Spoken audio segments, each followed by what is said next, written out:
Halo, Assalamualaikum warahmatullahi wabarakatuh. Apa kabar teman-teman semua? Terima kasih sudah mengikuti kelas hari ini.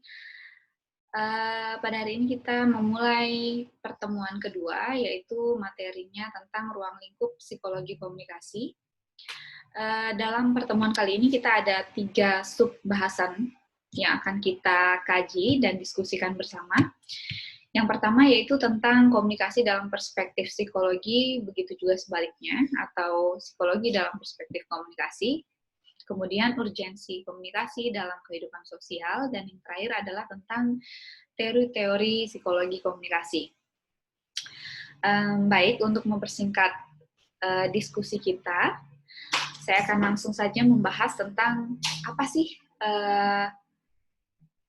keterkaitan antara komunikasi dan psikologi. Yang pertama yaitu komunikasi dalam perspektif psikologi. Dalam kajian psikologi, komunikasi ini biasanya digunakan sebagai transmisi atau transmitter atau sebagai alat pemancing, penyampai, kemudian pemancarnya, agar kita bisa melihat bagaimana behavior seseorang atau misalnya emosi seseorang. Nah, dalam pengertian yang ada di sini juga biasanya komunikasi ini pesan-pesannya digunakan oleh para terapis untuk melihat bagaimana keadaan dari pasiennya gitu dalam psikoterapi. Kemudian hal lainnya adalah komunikasi ini digunakan sebagai sinyal untuk menangkap pesan-pesan dari organisme kemudian atau dari makhluk hidup gitu ya. Itu keterkaitan komunikasi dalam perspektif psikologi. Jadi sebagai alat atau media penyampai sinyal-sinyal pesan yang untuk diterjemahkan. Atau seperti di pertemuan pertama kemarin, kita melihat bahwa fungsi komunikasi dalam psikologi ini ya untuk meramalkan bagaimana lawan bicara kita, bagaimana misalnya kalau kita menjadi psikolog ya bagaimana pasien kita, seperti itu. Selanjutnya tentang psikologi dalam perspektif komunikasi atau ketika dibalik, maka psikologi ini digunakan atau melihat komunikasi melihat psikologi ini sebagai bentuk penunjang kepribadian seseorang, yang mana hal ini kan akan kita gunakan sepanjang hidup, kemudian bagaimana pentingnya pertumbuhan kepribadian seseorang. Nah itu. Dan kata lain, komunikasi ini juga menganggap bahwa psikologi ini hal penentu untuk melihat bagaimana sih pertumbuhan dari manusia. Karena di sini dikatakan bahwa manusia ini tidak dibentuk dari lingkungannya, tetapi sebenarnya lebih kepada bagaimana cara manusia atau orang-orang ini menerjemahkan pesan-pesan yang ada di lingkungannya. Jadi kalau kita cerita atau kita sering bilang bahwa ya manusia itu tergantung dari lingkungannya. Nah, itu sederhananya kan seperti itu. Tetapi yang sebenarnya adalah manusia itu tergantung dari bagaimana sih dia menerjemahkan pesan-pesan yang ada di lingkungannya itu. Jadi misalnya saya hidup di lingkungan santriwan, santriwati gitu ya, saya di pondok misalnya. Mungkin saya di pondok 3 tahun. Nah, seharusnya jika manusia dikatakan bahwa dia dibentuk oleh lingkungannya, maka dalam 3 tahun ini, pesantren ini akan membentuk saya menjadi pribadi yang misalnya selalu rajin sholat, selalu pintar mengaji, selalu sopan santun terhadap guru-guru, dan sebagainya. Tetapi hal itu mungkin berbeda dengan saya ketika yang terjadi adalah saya tidak punya etika yang sangat sopan terhadap guru-guru saya misalnya, atau sebaliknya sangat terbalik dengan konsep manusia dibentuk oleh lingkungan tadi.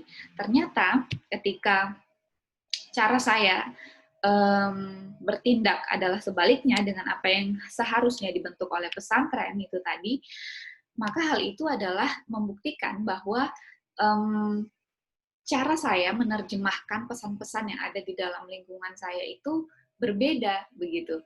saya menerjemahkan bahwa sepertinya bukan mau saya, atau misalnya kayaknya nggak keren deh kalau saya terlalu sopan ke guru-guru saya di sini, atau saya kayaknya lebih keren kalau terlihat sedikit rebel, misalnya seperti itu. Nah, itu bagian dari bagaimana cara setiap manusia menerjemahkan lingkungannya. Nah, hasil terjemahan itulah yang akhirnya mempengaruhi si manusia itu tadi. Hasil bagaimana saya menerjemahkan pesan-pesan yang ada di lingkungan saya. Pesan-pesan ini maksudnya lebih kepada baik itu cara berkomunikasi secara verbal maupun non-verbal. Apa yang ditunjukkan oleh lingkungan saya, kebiasaan lingkungan saya, itu saya akan menerjemahkan sendiri. Apa yang akan saya ambil dari lingkungan saya? Tentu tidak semua ABCD, tetapi dari ABCD bisa saja saya hanya menerjemahkan bagian D-nya.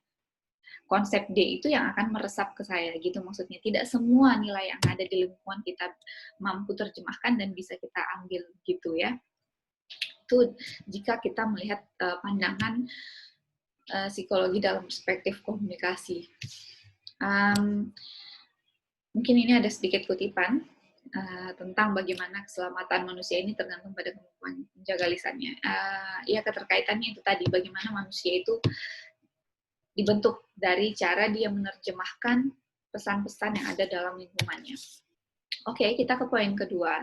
Ada urgensi komunikasi dalam kehidupan sosial. Bagaimana yang pertama adalah need for recognition, di mana individu ini mencari informasi agar dapat berpikir. Ada kebutuhan, kenapa sih kita ini berkomunikasi terus? Nah, kenapa kita selalu ingin tahu informasi? Kenapa kita selalu ingin berbicara, atau misalnya berkomunikasi itu tadi? Ternyata ada namanya kebutuhan kognisi. Manusia ini cenderung mencari informasi agar mengembangkan pengetahuan. Dia ingin tahu, terus memuaskan need for recognition-nya ini, gitu.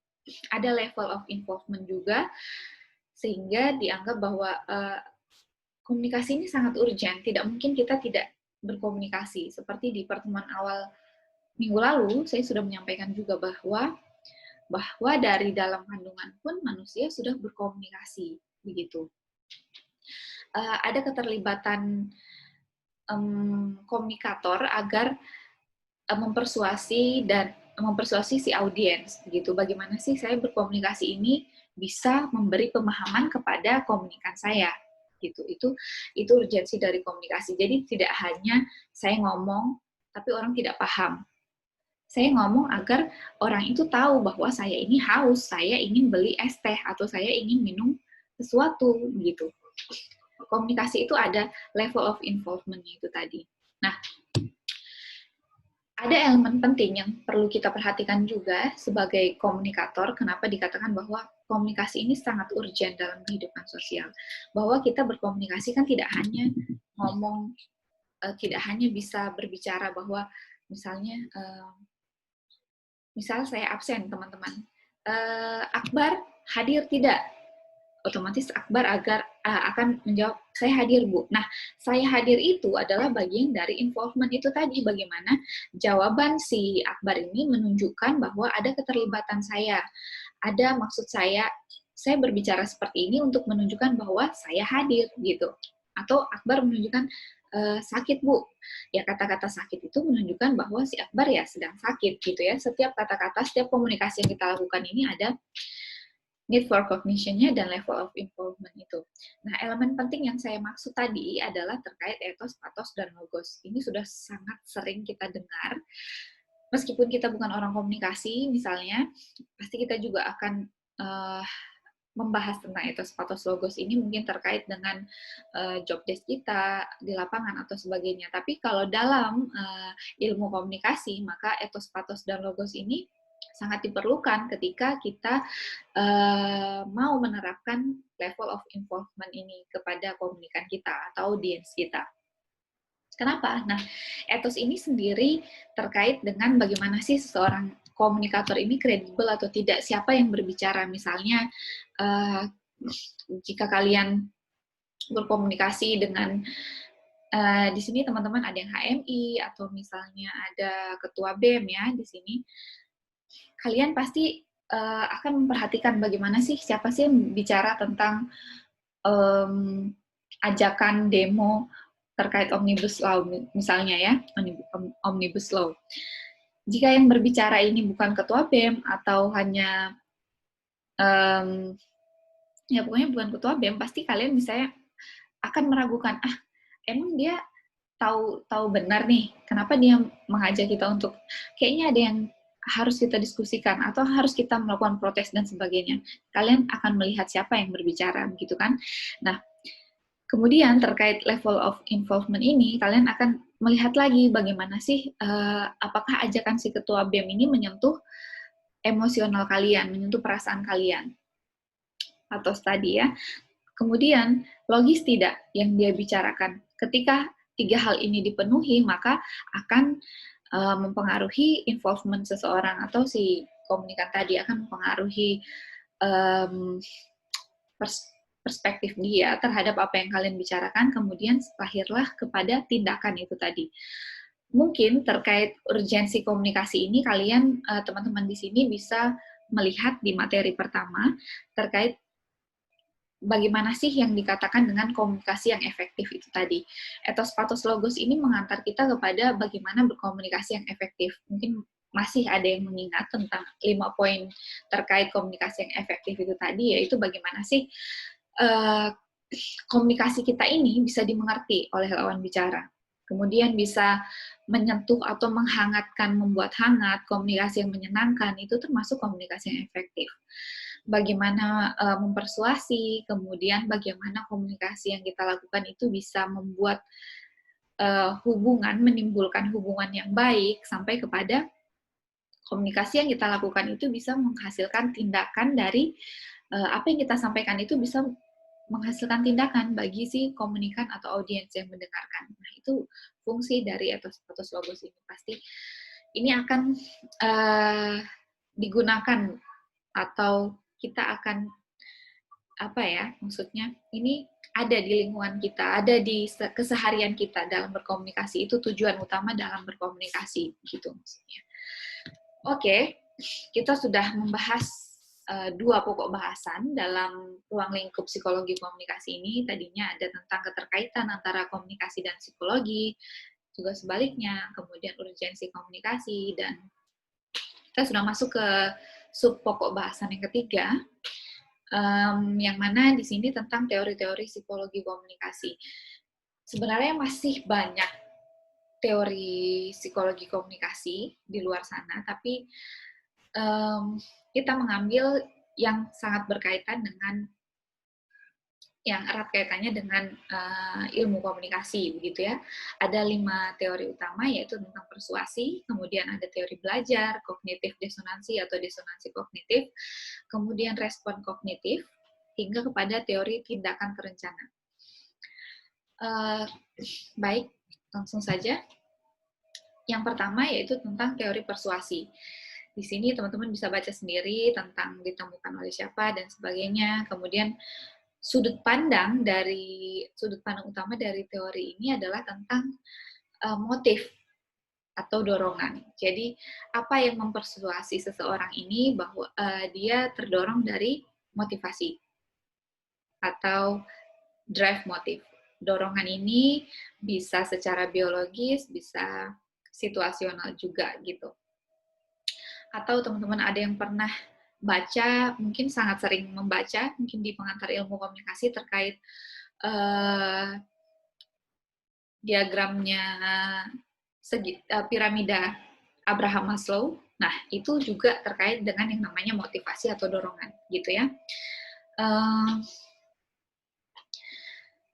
Di sini asumsi bahwa teori persuasi ini asumsi utamanya bagaimana halayak ini memiliki banyak dorongan yang dapat dirangkai oleh pesan-pesan persuasif. Itu maksudnya seperti ini. Nah, ada kebutuhan ekonomi, biologis, kasih sayang, rasa aman, sampai kepada aktualisasi diri kalau menurut si Abraham Maslow gitu ya. Jadi banyak sekali motif seseorang yang mempengaruhi bagaimana dia berperilaku dan berkomunikasi gitu. Apa yang membuat seseorang misalnya melakukan demo kemarin, Omnibus Law? Mungkin dia terdorong dengan kebutuhan ekonomi atau kebutuhan rasa aman. Ini semua berbeda setiap orang tentunya. Tapi ada satu faktor yang misalnya, oh ternyata sebagian besar yang mempengaruhi orang si pendemo kemarin adalah tentang kebutuhan ekonomi, bahwa nantinya yang terkait dengan Omnibus Law ini akan mempengaruhi bagaimana sih tentang perjanjian kerja antara pekerja dan pemilik usaha, misalnya sebagian itu. Nah, yang mana hal itu akan mempengaruhi kebutuhan ekonomi. Nah, kebutuhan ekonomi ini sebenarnya sangat luas.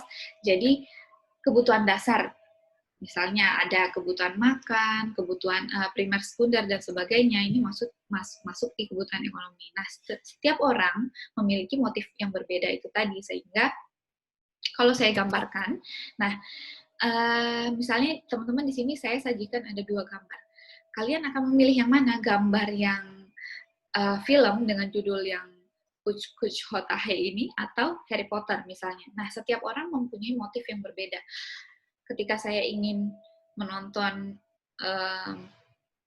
saya ingin relax, misalnya menonton sesuatu yang karena saya sedang jatuh cinta, ya kan? Maka saya butuh hal-hal yang kira-kira membuat perasaan saya menjadi hangat, atau misalnya saya butuh sesuatu yang melo, yang meningkatkan rasa sedih dan sebagainya. Nah, mungkin saya akan lebih memilih yang film India ini atau sebagainya. Ini semua kembali kepada motif gitu. Kemudian lanjut, misalnya mana yang lebih menarik bagi kalian? Oh, sepertinya kalau secara porsi kayaknya saya lebih tertarik yang ini deh, yang kanan dibanding yang kiri. Atau saya lebih memilih yang kiri, karena yang kiri ini lebih hemat. Nah, ini semua motif yang mempengaruhi setiap orang berbeda. Ada yang karena dia terdorong rasa lapar misalnya, sehingga saya pilih yang porsinya banyak. Atau saya terdorong karena saya lebih memilih sesuatu yang ekonomis, maka saya akan memilih yang paket hemat, misalnya seperti itu. Banyak yang mempengaruhi kita. Nah, teori persuasi ini kaitannya di situ, bagaimana saya berkomunikasi terhadap seseorang, ya karena dipengaruhi oleh motif-motif itu tadi. Misalnya kenapa saya lebih memuji si A dibanding si B, ya karena terkait misalnya ada motif kedekatan juga, ada motif rasa nyaman itu tadi, rasa senang dan sebagainya. Dalam teori psikologi komunikasi ini juga mengenal namanya teori belajar, di mana kita akan menerjemahkan atau mempelajari pesan yang mana kita akan melahirkan tindakan baru atau disertai dengan perubahan terkait dengan apa yang kita pelajari. Di sini yang perlu diperhatikan dalam teori belajar ini adalah lebih kepada bagaimana kognisi seseorang dalam menerjemahkan sesuatu, kemudian afeksinya, dan melahirkan tindakan seperti apa. Misalnya, ketika saya mendengarkan ceramah atau melihat iklan, kemudian menonton televisi, mendengarkan pesan orang tua, atau mendengarkan lirik lagu yang saya sukai, itu akan mempengaruhi bagaimana kognisi saya menerjemahkan sesuatu, kemudian afeksi saya sampai kepada tindakan. Itulah kenapa biasanya kita pernah mendengar bahwa misalnya jangan mendengarkan musik-musik yang galau ketika kita sedang bersedih. Itu akan meningkatkan rasa putus asa dan sebagainya. Itu terkait dengan bagaimana komunikasi atau lirik-lirik dalam lagu tersebut bisa mengaruhi kognisi hingga afeksi sampai kepada tindakan kita gitu ya. Tidak hanya kepada kognisi, tapi secara emosi, misalnya aduh saya sangat sedih ketika putus, misalnya saya sangat patah hati dan sebagainya. Itu akan mempengaruhi bagaimana tingkat sampai kepada tindakan, bisa berujung misalnya bunuh diri atau sebagainya gitu kan. Kita sering dengar tentang berita-berita tentang hal seperti itu. Berikutnya terkait dengan disonansi kognitif. Disonansi kognitif ini biasanya lebih kepada inkonsisten, atau dikatakan dua kepercayaan yang inkonsisten itu tadi dengan mencari pembenaran, sehingga sikap dan perilaku selalu diupayakan untuk sejalan dengan pengetahuan individu tersebut.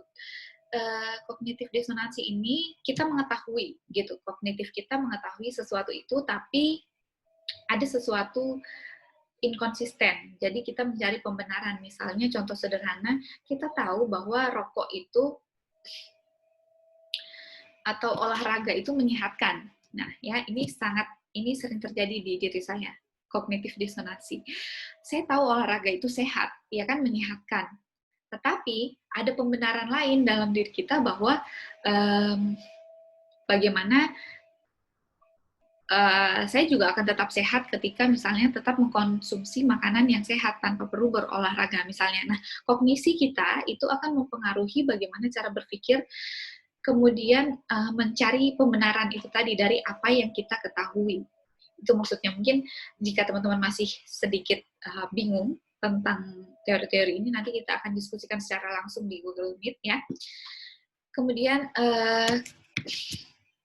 atau ada contoh lain ini tadi, saya tahu merokok itu menyebabkan penyakit, tetapi saya akan mengimbanginya dengan berolahraga dan mengonsumsi makanan sehat misalnya. Kognisi kita mengetahui sesuatu, tetapi ada inkonsisten dari kognisi tadi itu yang selalu mencari pembenaran misalnya, sehingga apa yang kita ketahui mungkin tidak sejalan dengan perilaku kita.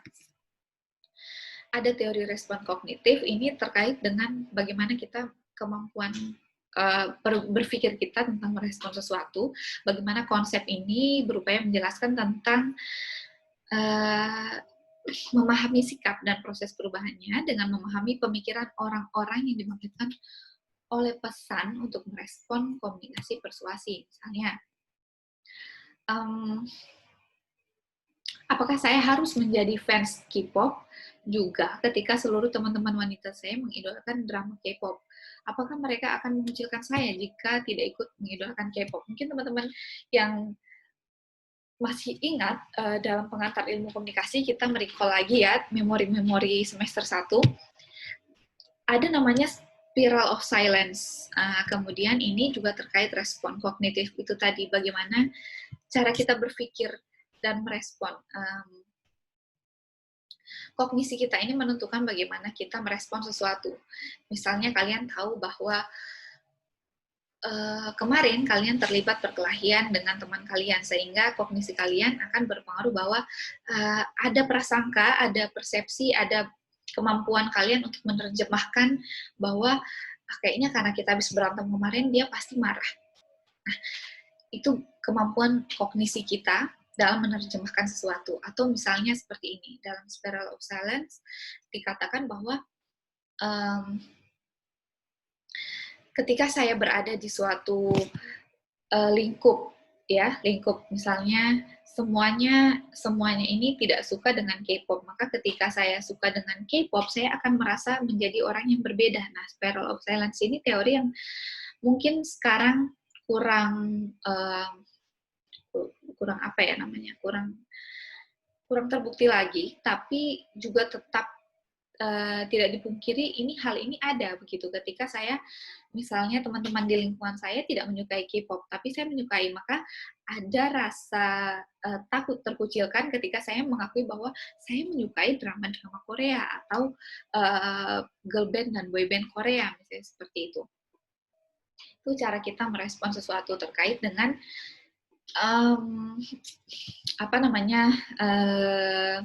memahami pemikiran orang-orang terkait dengan respon saya terhadap sesuatu itu tadi.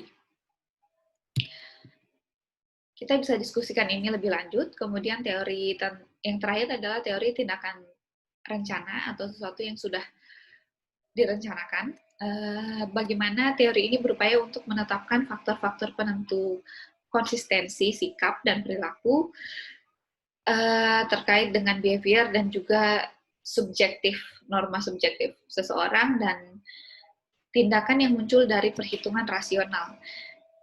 Dalam psikologi komunikasi ini juga dikenal bagaimana seseorang melakukan sesuatu, berkomunikasi, atau menentukan sikap, dan sebagainya itu sudah dari perhitungan yang dilakukan.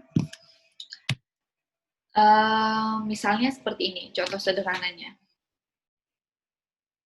Besok ada ujian, maka malam hari sebelumnya yang saya lakukan adalah ada dua pilihan. Nah, kognisi kita dalam psikologi kita ini ada dua pilihan misalnya, atau tiga, atau mungkin empat. Biasanya, kalau dalam contoh ini saya gambarkan ada dua contoh utama, bagaimana jawaban yang pertama dalam otak kita biasanya, mungkin saya akan belajar beberapa jam penuh di dalam kamar, karena besok ada ujian, maka malam ini saya akan belajar penuh. Atau dalam pilihan yang kedua, misalnya tentang saya akan pergi menonton bioskop saja. Nah, pilihan-pilihan ini sudah ditentukan oleh pemikiran yang rasional, bagaimana misalnya seseorang ini bertindak sesuatu sudah dipikirkan terlebih dahulu. Saya akan belajar beberapa jam penuh di dalam kamar. Kenapa? Karena saya rasa ya, saya akan lebih paham ketika saya belajar di malam hari, kemudian besoknya ujian. Tapi ada pilihan kedua, mungkin saya akan pergi menonton bioskop.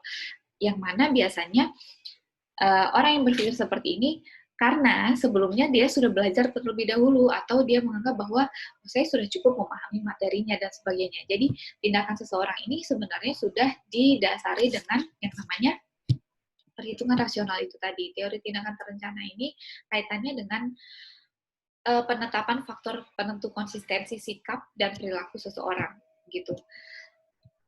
Kemudian mungkin ini sedikit yang bisa saya sampaikan tentang 5 teori tadi, terkait bagaimana sih teori-teori dalam ruang lingkup psikologi komunikasi ini, yaitu keterkaitannya dalam komunikasi terhadap perspektif psikologi dan juga sebaliknya. Baik, secara singkat itu saja yang saya sampaikan. Kita lanjut ke forum diskusi yang akan kita mulai setelah ini. Assalamualaikum warahmatullahi wabarakatuh.